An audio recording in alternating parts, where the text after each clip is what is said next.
Saugokitės nocebo efekto. Duokite žmogui paprasčiausią cukraus tabletę ir pasakykite, kad ji numalšins skausmą.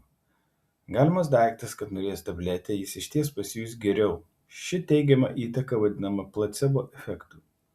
Neigiama įtaka arba nocebo efektas nėra taip gerai žinoma.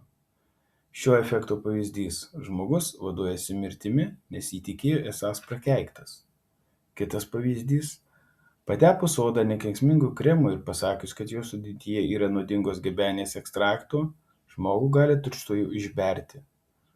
Nocebo efektas yra itin veiksmingas, nes žmogaus smegenys lengvai pasiduoda įtaigai. Ką negero esate girdėjęs iš aplinkinių ir įtikėjęs, kad taip ir nutiks.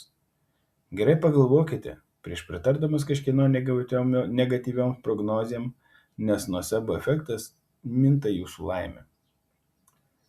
Geri patarimai dažniausiai erzina, o blogi niekada. Prancūzų patarlė.